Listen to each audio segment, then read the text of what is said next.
Welcome to another edition of Storycast, the official podcast of Story Church, Colorado Springs. In this edition, we talk to Dr. William Patton Dodd, who is the Executive Director of Storytelling and Communications at the H.E.Butt Foundation in San Antonio, Texas. Enjoy the program.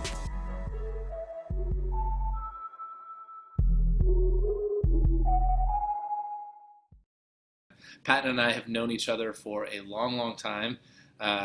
He has been one of my closest friends for almost 30 years now. I know it means that we were best friends just before we were born.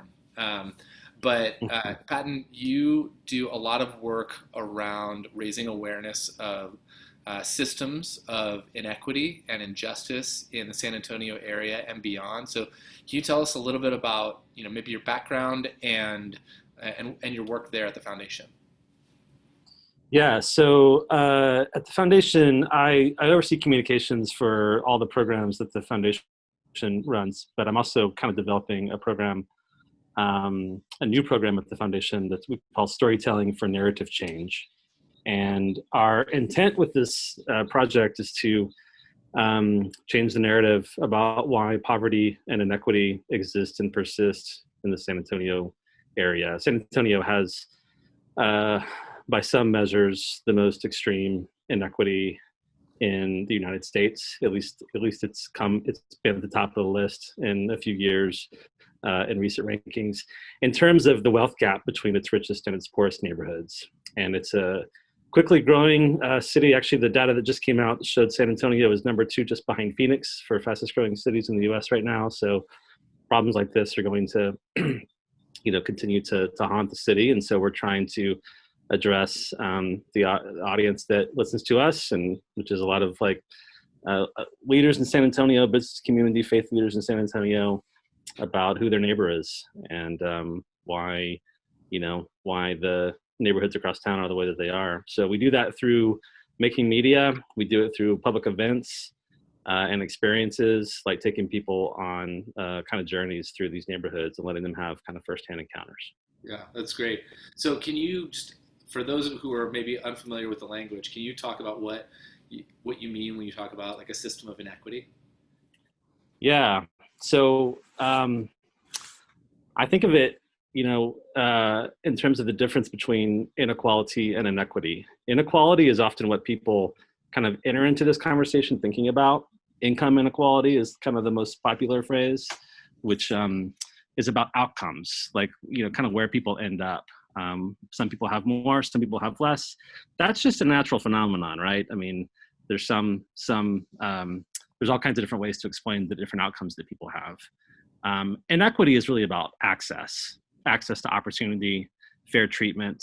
It's about this kind of the systems that we all live with, and the systems that produce really favorable outcomes for some people and really unfavorable outcomes for others. We talk a lot in San Antonio about how in some parts of town, kids have every imaginable opportunity to thrive in their lives, including, safe and dry homes and access to healthcare, access to good education, good schools, paved streets, sidewalks where the water runs into drains instead of into homes, good parks, every imaginable opportunity. In other parts of town, kids are blocked at every possible turn. There's, breakdown in families and in neighborhoods, and schools are a lot worse. And the differences in those neighborhoods is a difference in the systems, the ways that they were created. There's a long history to these neighborhoods and why they are the way they are. The people did not create them themselves. They're kind of experiencing the consequences of decisions that were made long before them. And so we could talk about this for hours, but maybe that's a one paragraph overview of the way we think about inequity. Sure. Yeah. So you talk about the fact that these are outcomes that these people are experiencing that they didn't have a voice in creating, and probably wouldn't look the way that they do had they had a voice. So talk about the history behind why some of these systems exist the way that they do. Well, if you had to ask me for a one-word explanation of why we have so much inequity in the U.S., I would say racism.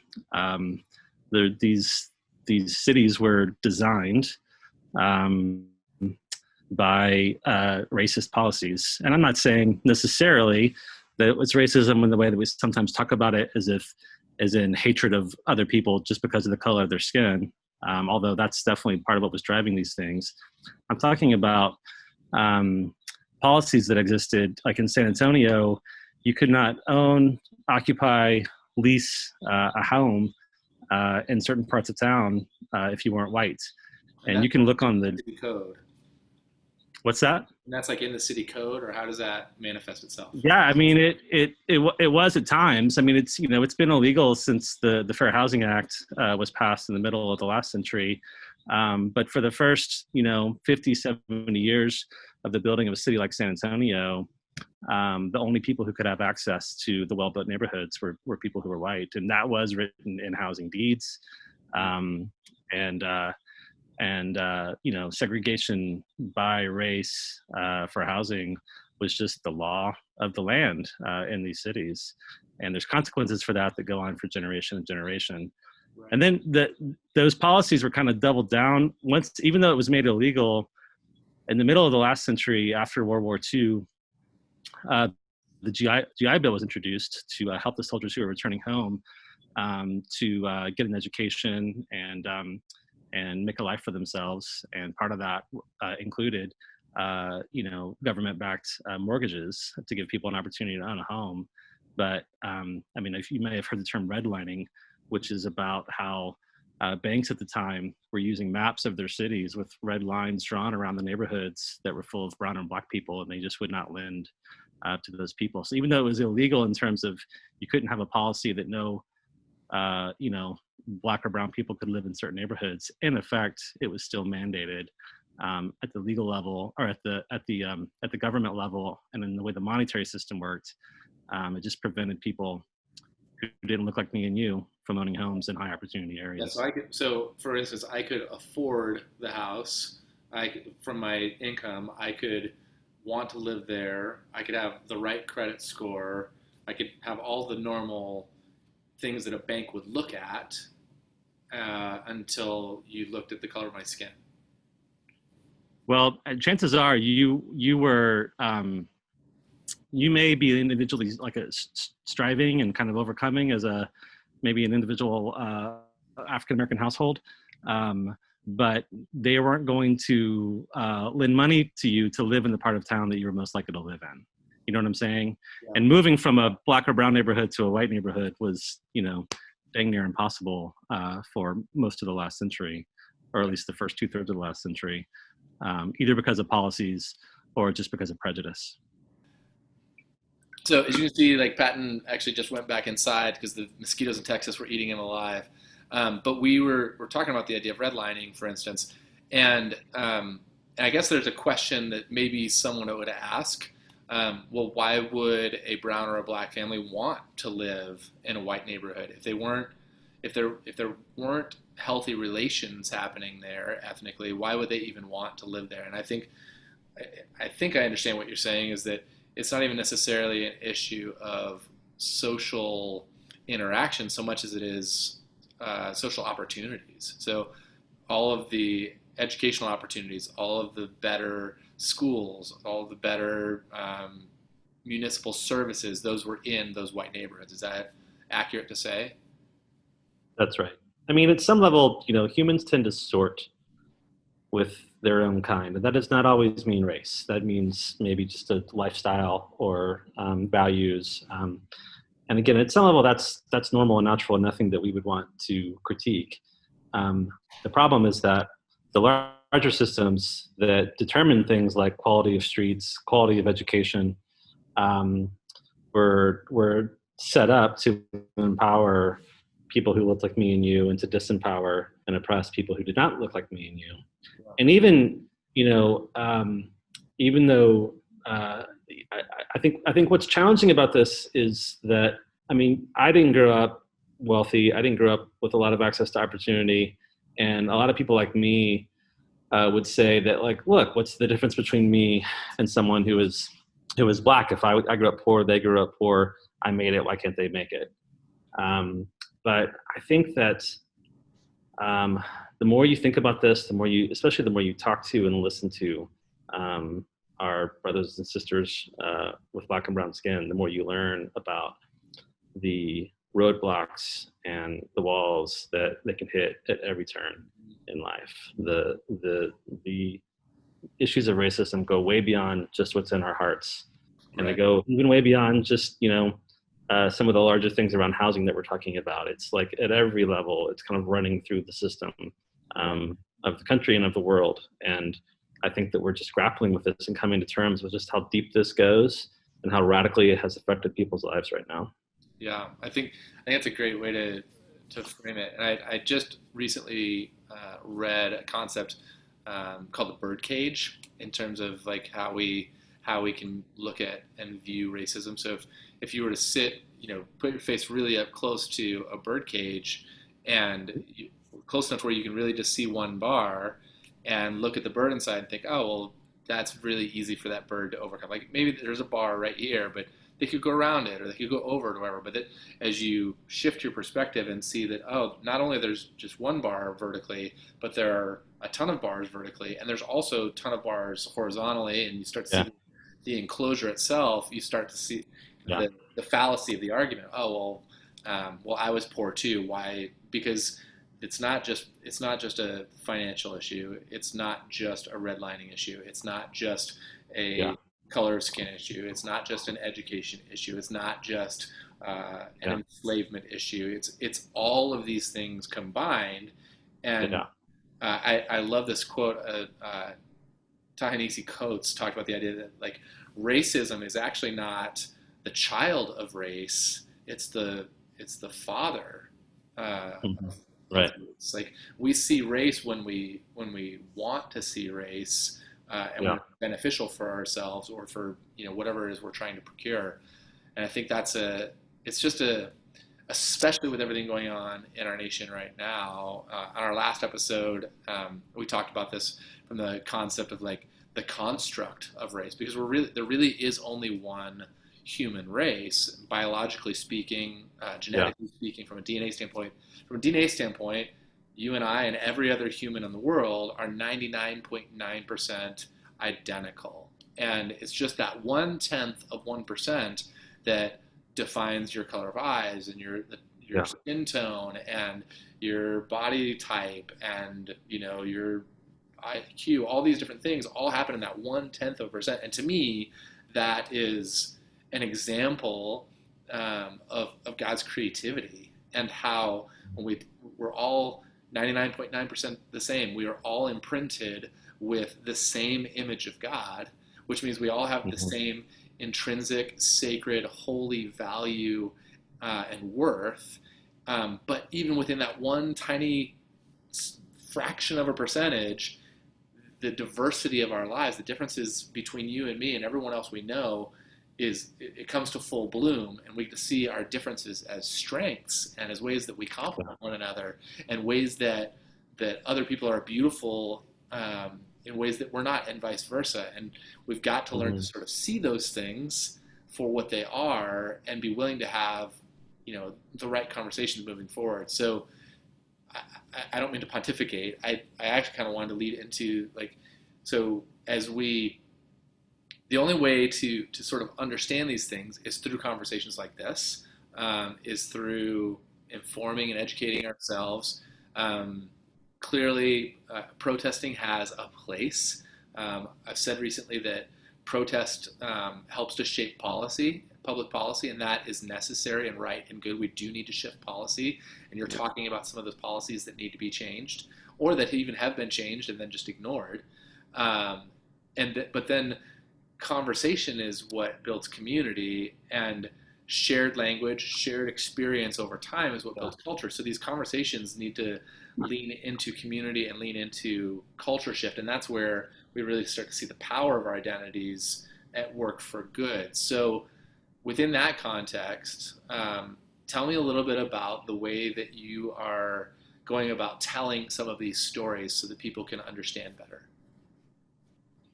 I just realized, because I'm looking at myself on Zoom, that I'm wearing a sweatshirt that is from one of our events. So maybe this is a good example. I wasn't like, yeah, this is, it's just my favorite sweatshirt. So I wasn't thinking that I would bring this up, but this is called We Live Here. And this is you see a fist with a camera in it. This is, we partnered last year with a photography club of 12-year-olds on what's called the east side of San Antonio. The east side of San Antonio is the historically Black part of town. And there's an elementary school there called Washington Elementary, and one of their teachers runs a photo club for the 6th grade. And he every year takes a group of kids through amazing training in photography, just telling them how to work a camera and helping them kind of develop a skill set that they can use in their lives. And in the second semester, he also teaches them about a social issue and has them document it. Last year, the social issue that he had them work on was gentrification. So gentrification is this idea, I mean, it's used today as kind of like, is kind of a way to describe a trending neighborhood. You know what I mean? A neighborhood where all the good brunch is, so that kind of thing. But of course, gentrification literally means repeopling. Gentry means people. Gentrification is a movement of one people group into a neighborhood and the displacement of another people group. Yeah. And it's actually a pretty rare phenomenon, like in the literal sense, but the east side of San Antonio is one of the places in the US where that's happening. The people who have been there for many, many decades, mostly Black people, also some Hispanics, are being replaced right now by upwardly mobile young white families. And so there's a lot we could say about that. It's a complicated concept. What drives it, what the consequences of it are. But this teacher was just teaching these kids about this kind of at a high level because it was happening to them in their neighborhood. They were literally experiencing it. It's in the very, very early stages right around this school. It has not been, there's no good brunch there yet, but it's starting to happen. It's a lot of distressed housing, but every like third or fourth house, someone has dropped in what we call a spaceship. Just a house that looks like it came from somewhere totally different, does not belong. And they're running Airbnbs out of it. No one really wants to, most upwardly mobile people don't want to live there yet because it seems a dangerous community. So they're running Airbnbs and they're speculating. It's kind of the first wave of gentrification that's happening there. So we talked about this with the kids. They were documenting it with their cameras as it was happening around them, taking incredible photos of their homes and these new homes and some of the new neighbors that were coming in and the old neighbors that had been there forever. And we decided to put on a photo show for them. So we got a big warehouse downtown San Antonio and put on an art show basically with about 70 of their photographs all around the room and some music. And we called it We Live Here because they're like, this is our neighborhood. We live here. Everyone's talking about it as a place to move into. It's what's going to be the next cool wave in San Antonio, but we're already living here. And it was cool because it was not confrontational, but it was hard. Like the content of the program that night was not sort of punching people in the face for speculating in that neighborhood or for not being aware of the consequences of gentrification. It was more like an invitation to a conversation. And it was hard because the realities that people were facing was hard. We marketed it as like a one-night pop-up art show featuring kids and the voices of kids. And so a couple hundred people came out, and the people who came out live in the nicer part of town for the most part. We we did our marketing to people who live in areas of the area of town that I live in, which is the northern suburbs. And we invited them in, and a lot of people showed up, and they were taken in by the kids, the stories of the kids. The kids also did poetry that night. It was very like positive and kind of uplifting, but the undertone of it was challenging. And we had stats up on the walls about what's happening in these neighborhoods. There was a couple hard, like 2 or 3 minute talks from the teacher and from one of the students about displacement. And so it was kind of a mixture of like welcoming and inviting, and also really challenging. Yeah. And that's kind of what we try to do with a lot of our work, whether it's an event like We Live Here, or I do these, for lack of a better word, tours. I hate calling them tours because it's not like a zoo-like experience, but we invite people onto these sort of half-day or day-long journeys to re-narrate San Antonio to them by driving them around and getting them out of their cars into these neighborhoods that maybe they've lived there their whole lives, but they've never wanted to venture into before. And they have firsthand encounters with people in those areas, people who've lived there for a long time, people who love those areas, people who are working and ministering them in those areas. And by the end of the day, they are, I think, both inspired and very, very heavy about the realities that they're facing. But also kind of encouraged that like I can go to those places and I can get to know people there. You know what I mean? It's like I mean, my background is in journalism, and I believe in, hard hitting investigative journalism. But this is just another kind of storytelling. It's a little more personal. It's a little more of an invitation into a conversation. It's still difficult, but it's also hospitable. Yeah. I really like that concept. I'm just kind of chewing on it a little bit as you were talking of welcoming environments that become, or that are also intentionally challenging. Yeah. And it makes me think of the church and what can be healthy in the church is if we create a welcoming space that is intentionally challenging people to grow as well. And I wonder if we have, if there are times where we err on, doing either of those instead of both of them. Like we're really concerned about making people comfortable, so we're not willing to challenge them or ourselves, or we're really willing to challenge people, but we're not really willing to make them feel welcome. And it seems to me that in order to have conversation, you need to have both. You need to have space that is safe for people to have conversation, but also safe to have challenging conversation. Yeah. I love that you're doing that. Yeah, I don't know that we always do it successfully, but that's always the goal. I mean, we it's a fine balance. How do we name hard truths and get people to do, really difficult self-examination about their own lives and the way that they're responsible to their neighbor without turning them off. And I'm never sure if we're quite hitting it right. I think we've done it right sometimes and not so much at other times, but that's always the goal. Yeah. So along those lines, you also, as a foundation, do, this year is different because of COVID, but you run a camp, which is you're actually at Laity Lodge right now, right? Can you tell me a little bit more about that and how you use that as an outreach as well? That is actually the main thing that the H.E.Butt Foundation has done for many, many years. The work that I'm part of is kind of as I mentioned before, kind of a new wave of programming that we're building. But our legacy work and kind of what we're known for in South Texas is a retreat center called Laity Lodge, which is where I'm at right now, which is an adult ecumenical Christian retreat center that is wonderful, and everyone who's watching this should look it up and come sometime once we're up and running again. It's spectacular. And it also, last year I was there and you took me on a tour, and it's beautiful. I think one of my favorite memories is driving through the river to get there. The creek bed sits on it. It's really, really lovely and beautiful. It's a spectacular place. And as offshoots of the Laity Lodge, over the decades, back in the 60s and 70s and 80s, we built, or the foundation built a youth camp, Laity Lodge Youth Camp, which is a 2-week summer camp that happens, I think 6 times a summer. I should know this. And then a family camp, which happens for 5 or 6 weeks every summer, and then every other weekend throughout the year. So youth camp, a family camp, this adult retreat center, and then what we call the outdoor school, which is what it sounds like. It's for Texas public schools to come for like 2 or 3 day retreats for kids to get some education about the environment. And that focuses mostly on some of the neighborhoods that we're talking about. Kids from low opportunity zones of San Antonio and Austin.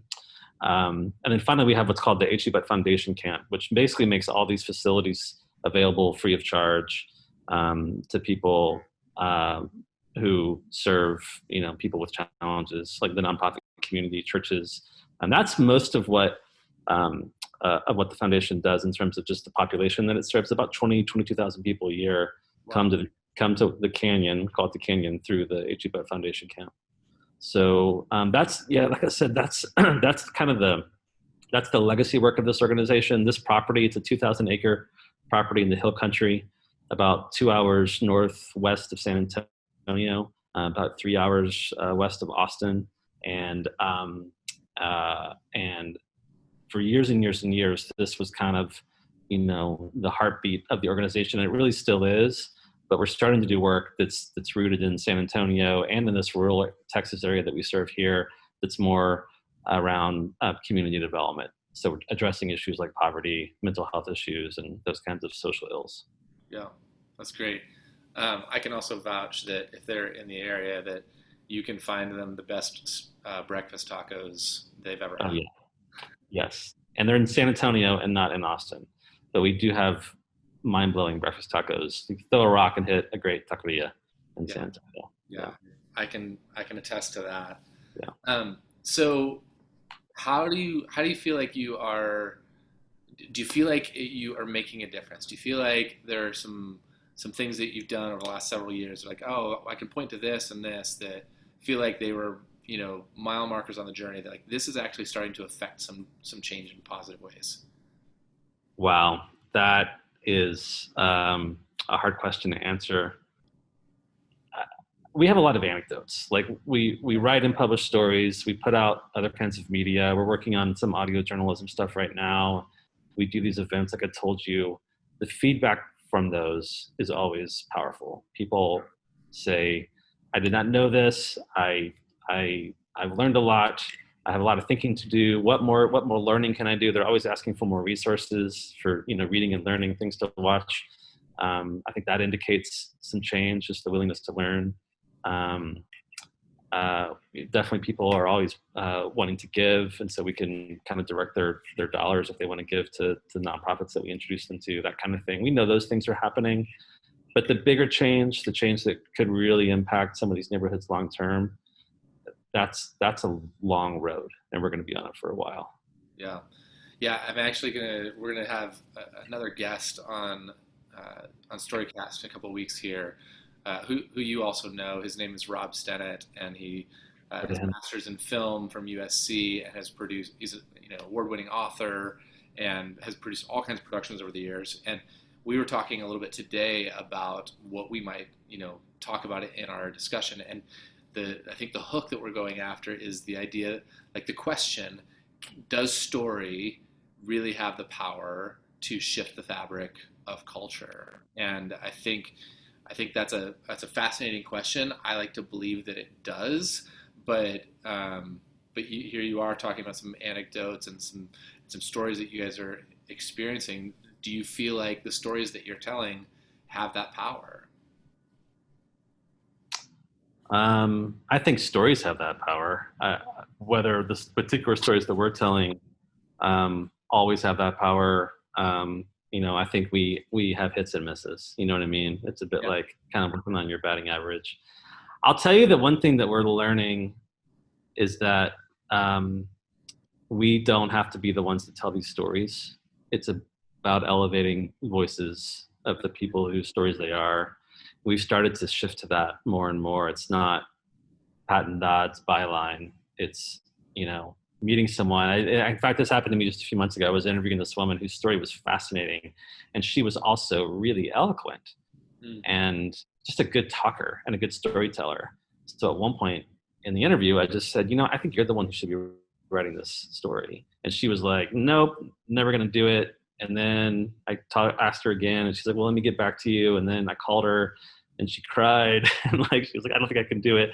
It's really vulnerable to tell your story. But Yes. eventually she wrote. She had never written before. She's probably 35 years old. Eventually she wrote, and she wrote a really beautiful story that I could not have written, Right. about her life. And so I think we're learning that. I was working on a project earlier today that's an audio journalism project, but we're going to try to put recorders in the hands of these kids, like the ones I was talking about earlier, so they can document their own lives, and we'll figure out what to do with that raw audio. But I think that's kind of where this is going. I think we don't have to be the storytellers. The stories need to be told, but we want to make sure the stories are coming from the right voices as well. Yeah, that's really good. And one of the things that we talk about around here is that that your story has the power, or is the key that is going to unlock hope in someone else. But it's sort of sacred space, right? Like it's very personal, and we're not always comfortable with telling our story. And I think maybe part of the reason that we're not comfortable telling our story is that maybe we've tried in the past and been met with resistance, or tried in the past and been met with judgment, or Yeah. or the difficulty of trying to unpack, the backstory of your life so someone will understand the experience that you're trying to represent, honestly is exhausting. And I've talked to several of my friends who are people of color over the last several weeks, and that's one of the commonalities that I'm hearing, is that it's exhausting to be a person of color in America, because you're always having to justify yourself. You're always having to sort of make up for someone else's lack of understanding. And in my own way, in like very minor ways, I just know how difficult it is to, like, if you have an understanding of something and you want to take someone to a new place, it's so difficult to get them there, not because you can't explain how to get from here to there, but because you can't explain the backstory that led you to here oftentimes. And there's culture is an incredibly incredibly difficult concept.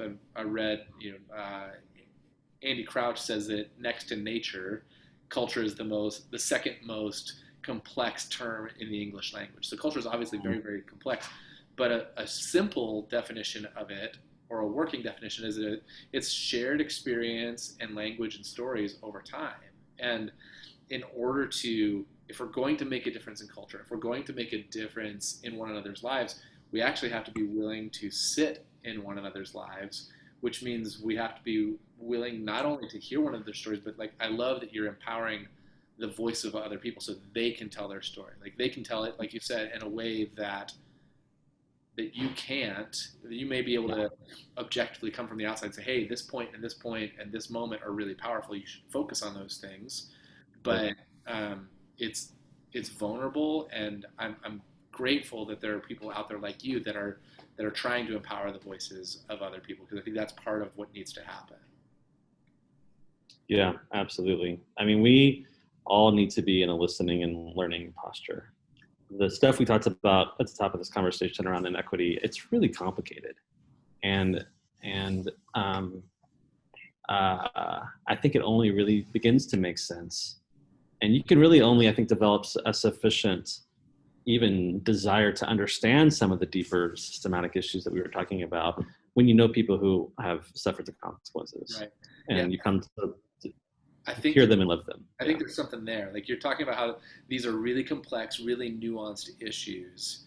And we live in a society, in a culture that doesn't do nuance well. Like, we want bullet points, we want categorization, we want 30 seconds or less, we want black, white, right, left, good, bad. Those are the categories we function best with. And that's, from an evolutionary standpoint, that's how our brains work, right? Like, we're always looking how to survive and thrive, and we're always looking for ways to save energy, if you listen to, like, the story brand stuff out there. Yeah. So within that context of a culture that doesn't do nuance well, how do you, or that are looking for a quick soundbite or a quick answer, how do we tell stories in such a way that help people understand the need for nuance in complex issues like this?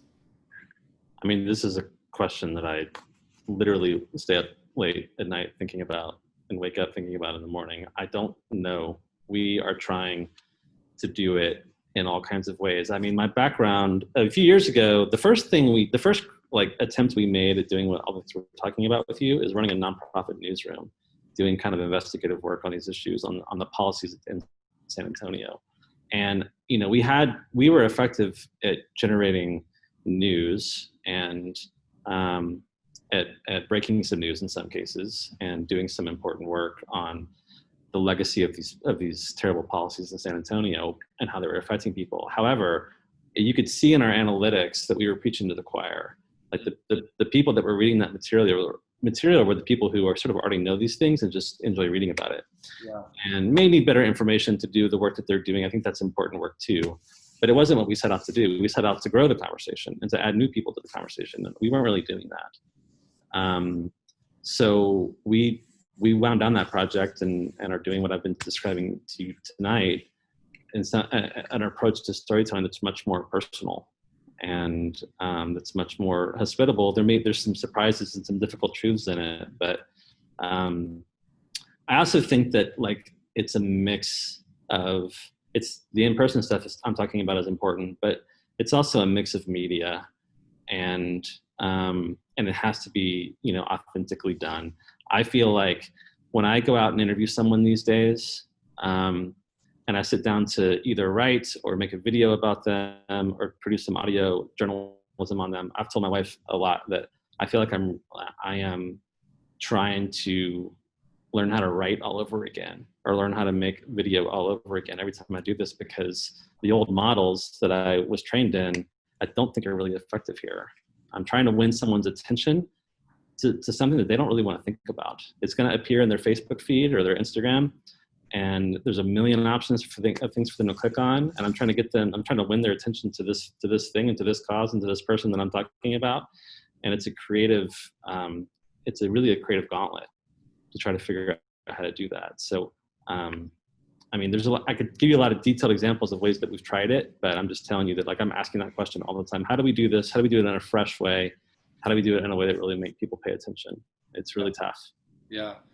Well, and I've wondered recently, I've noticed in my own circles that you and I have talked about this idea before, that oftentimes I find myself more conservative than my liberal friends and more liberal than my conservative friends. And as a result, like, for instance, my Facebook feed is a little nuts sometimes. Like, I get some stuff way on the fringe of both sides, and trying to sort of navigate a healthy balance in those things is tricky enough in and of itself. But one of the things that I have noticed, particularly over this last, several weeks of racial unrest, and with the George Floyd stuff, the Ahmaud Arbery stuff, and the killing in Atlanta this last week, like, I've noticed a new level of A, awareness, and B, maybe even a willingness to have conversations about some of these things that I haven't seen from some of the people in those circles before. And so I guess I would ask you, do you think that's accurate? Do you think that we're in a moment where, the phrase that keeps coming to mind is like the collective consciousness has been sort of pierced enough that people are willing to expand the conversation? Where do you think about that? It sure looks that way. I was pretty frustrated at first at the social media response. I have a lot of white evangelical friends who were speaking out boldly about these issues, and I was glad they were, but I was also like, it's pretty late, y'all. Like, this is like not new. Where, I don't remember you speaking out, during Ferguson 5 years ago. And I was a little frustrated at first, like, come on. And they're like, asking, they're talking about books like How to Be an Anti-Racist and Ta-Nehisi Coates, and like books and public intellectuals that have been with us for a while, and they're just now discovering them. And so I was like, frustrated. But after I calmed down, I realized it's good. Like, it's good that there's a hunger for this and that the conversation is happening. And if this is the thing that made more people speak up and made more people curious to know more and to do the work of coming to more understanding, then I'm glad it's late. But I'm glad that that there is kind of a groundswell. The trick is going to be, will it last? Is this just a moment that people are experiencing for a couple weeks now? I honestly don't know. I mean, we, as you were saying earlier, we do not have great attention spans, myself included, in this country, and in this day and age. And so to really think about this stuff and to really learn about it and get kind of smart about it takes real time. The good thing is that there's a million great resources, like podcasts and documentaries and people like Ta-Nehisi and Nicole Hannah-Jones, and we are living in kind of an era where there's incredible Black and brown voices that are writing and making art and making media.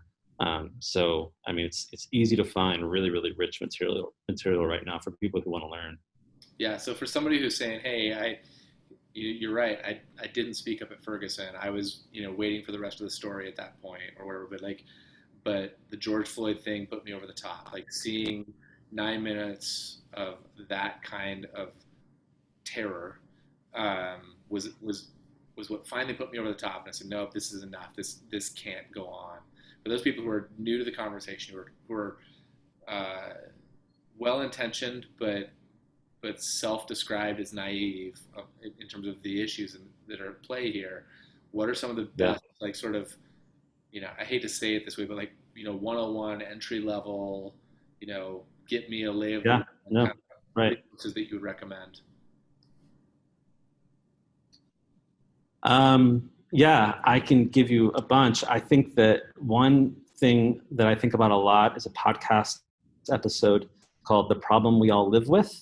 I think it was on This American Life, but if you Google "The Problem We All Live With," it's actually the name of a famous Norman Rockwell painting that you've probably all seen of a black girl walking, short black girl walking with tomatoes having been thrown at her that are splattered on the wall behind her, and you see like military policemen next to her. That's the name of that painting, but it was used for the title of a podcast that Nicole Hannah-Jones worked on about school segregation. Mm-hmm. And it's really dramatic and therefore easy to listen to, powerful and painful, but a very good hour of audio journalism. Yeah. I think one of the most important essays and works of journalism in the last 10 years is The Case for Reparations by Ta-Nehisi Coates, which appeared in the Atlantic, I think in 2010. I'm not sure what year it was. Yeah. But you can read, there's a bunch of like 500-page books, but that's probably a 5,000 word article that you can read in an hour or so. That is a good education of redlining and a lot of the stuff around housing inequity that we were talking about earlier tonight. Yeah. So that goes down. That's tough, but it goes. It's short enough that it goes down pretty easy. I'll just name a couple movies.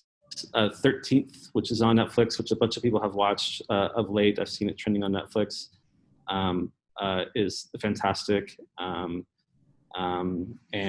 the I Am Not Your Negro, which is available on Amazon Prime. Raoul Peck is the name of the documentarian.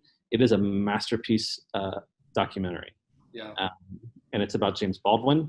And that's kind of where that's actually the first thing that came to mind for me is like read James Baldwin. He's just this, he died, I think it's 63 or 68, quite a while back. And his novels and his criticism, especially a book called The Fire Next Time, are just classic American works. But the movie, I Am Not Your Negro, is a great place to start. It's his voice. Actually, it's the voice of Samuel L. Jackson reading James Baldwin. But a documentary about him and the last work he was going to do that he passed away before he was able to finish is really powerful. So I can keep going. I've got like 50 of these, but that's a good place to start. One of the ones that I saw recently, saw it earlier when it came out, and then noticed it's been free on Netflix as well right now, is Just Mercy. Understand sort of the justice system, particularly in the South. Yep. It's great. That is stacked against it. That was a personal one. Like I think great book too. Slave, Amistad, any of those things that kind of help us understand, this isn't something. I think your frustration is well founded, and they're like, and it's not even. It doesn't go back to Ferguson. It doesn't just go back to the Civil Rights Movement. It doesn't go back to the 19th century. This goes back 400 years, just American history, and the way that we have conquered and enslaved people is something that needs to be dealt with. And I know those are not easy pills to swallow, and I don't mean to be flippant about it or cavalier in any way, but I think those are issues that we really do have to wrestle with. And even though, so what if I wasn't part of my ancestors' decisions or, whatever 400 years ago, I still live under, just like, as when we started out tonight, you talked about the neighborhoods and the conditions in which people live that have provided them disadvantage because of 400 years of history. You and I, or people that look like you and I, live on the other side of that spectrum.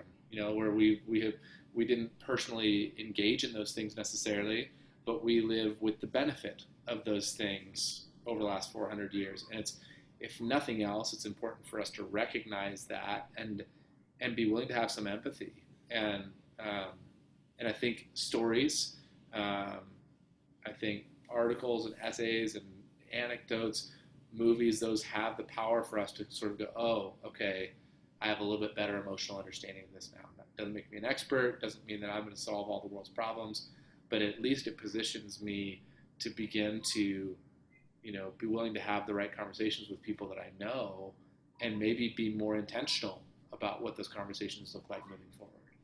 Yeah, I think that's right. And like I said before, I think one of the things we really have going for us in this moment, and maybe one of the reasons that this moment won't just burn out, but will continue to be a real paradigm shift for American culture, is that we do have all these incredible resources that have been produced in recent years and that are still being made by a generation of really brilliant people who are working on this stuff. And so it's, you could spend 2 hours on YouTube and get an education that would have been really hard to come by, just a few years ago. Right. So, right. Yeah. So I guess that's the other side of the question then is, pretty easy to get into paralysis of analysis with so much that's out there, so many voices to listen to. And are there any, I don't know, are there any pitfalls in that? If you're trying to gain a better understanding, are there some things that you should avoid in either your approach or in particular resources? Yeah, that's a good question. I think that I think you should avoid checking out too early when it's confusing and difficult, or just feels like you're reading something that's coming from another language, especially if you're someone who's, just to use brass tacks, if you're white and comfortable and you're reading about these issues from the perspective of someone who is Black or brown, you might find yourself being offended or frustrated or accused and feeling shameful. Yeah. And I would say just to expect those emotions, that feeling of shame. It's not, meant to make you individually shameful, but it will make you feel that way. And I think that sometimes people want to run away from the conversation at that point because they think, I didn't do this. I didn't create this problem for people. Why am I being blamed for it? You're not. It's not that simple. You're not being blamed. And I think that difficult emotion should just be something to anticipate and to sit with it, and just to keep learning. So avoid checking out when you hit that shame point. I would say, or maybe this is not something to avoid, but just something to try to choose to do.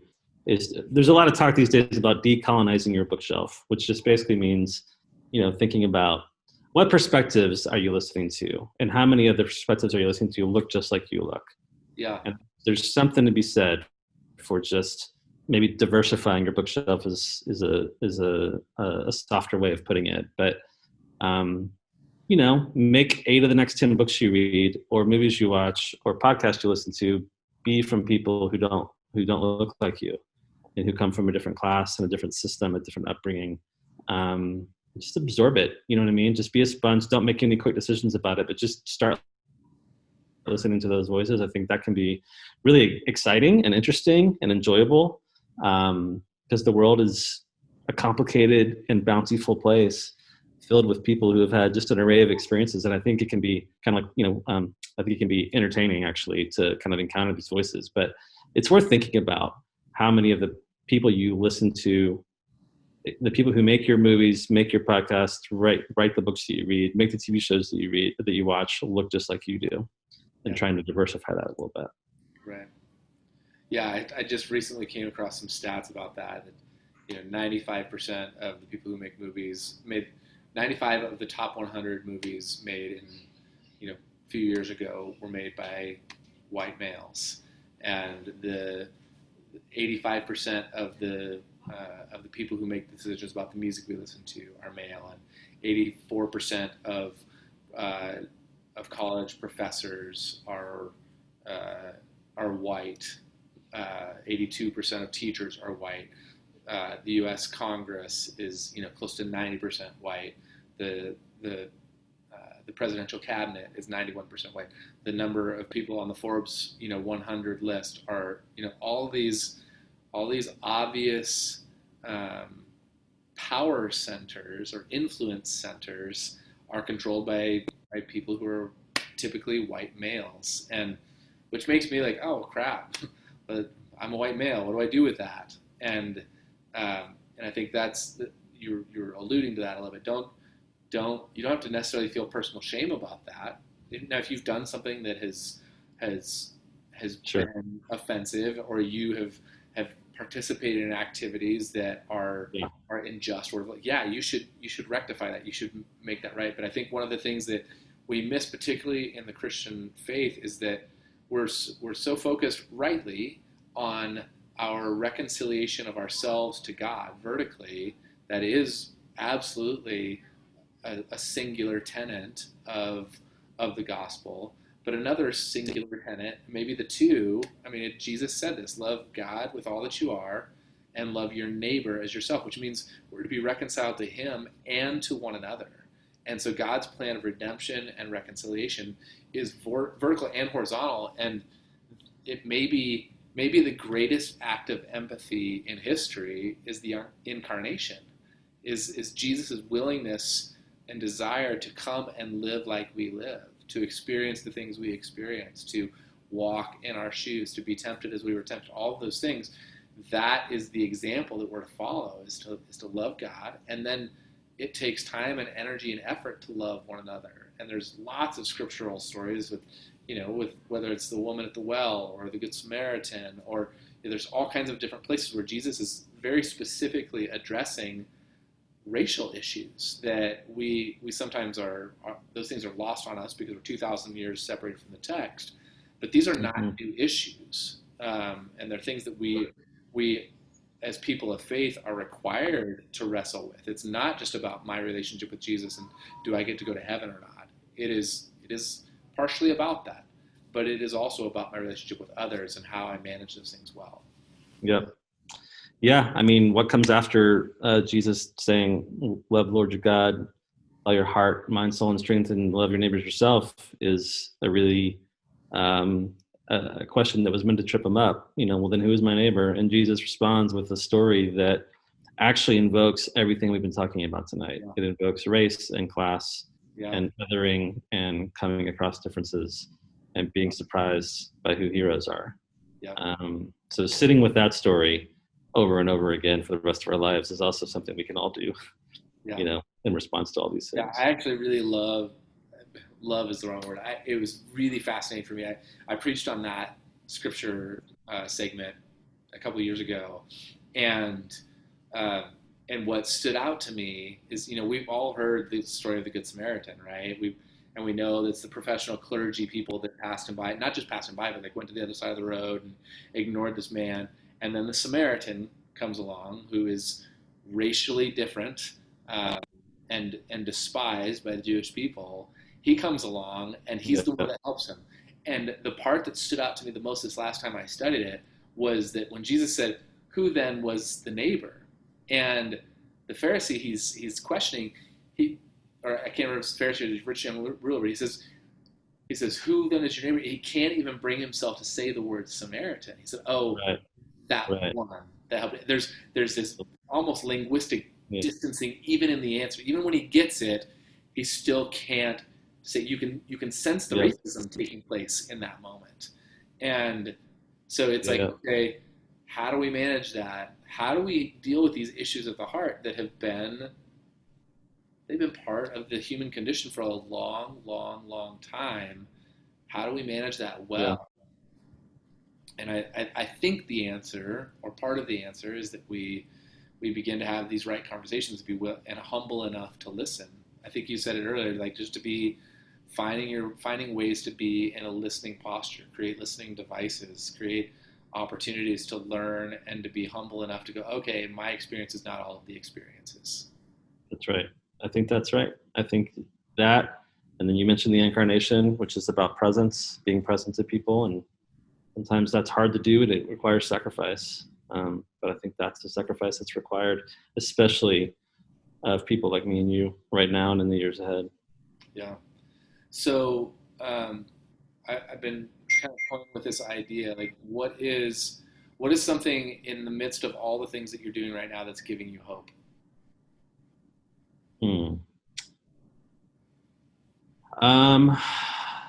What is something that is giving me hope?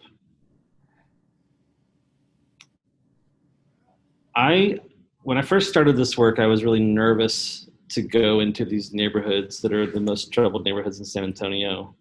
And now I see that that's where all the hope is. Because there are people who are living and working in those areas on the front lines of these issues that are just valiant people and that are doing incredible work, taking care of their community. And I find a lot of hope from thinking about the leaders that I've met who come from these neighborhoods and who I've gotten to know in the last couple of years.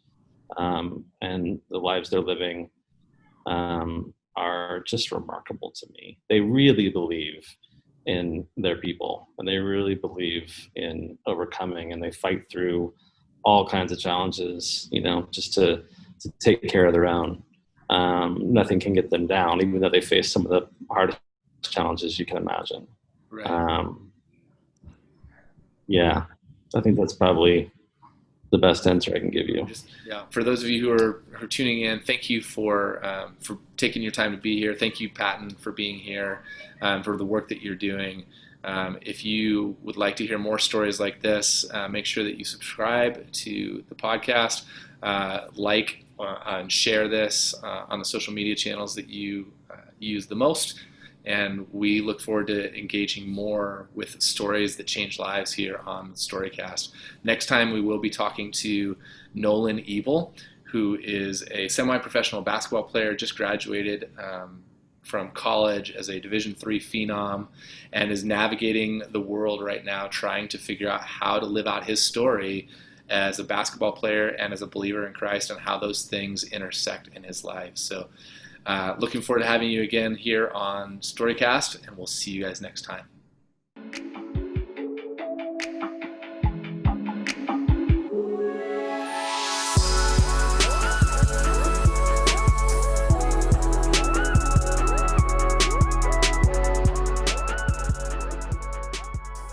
Hey, thanks again for joining us on Storycast, where we tell stories that change lives. We'd sure love it if you would hit the like and subscribe buttons, and go ahead and share this with any friends that you think might find it valuable. We look forward to seeing you next time on Storycast.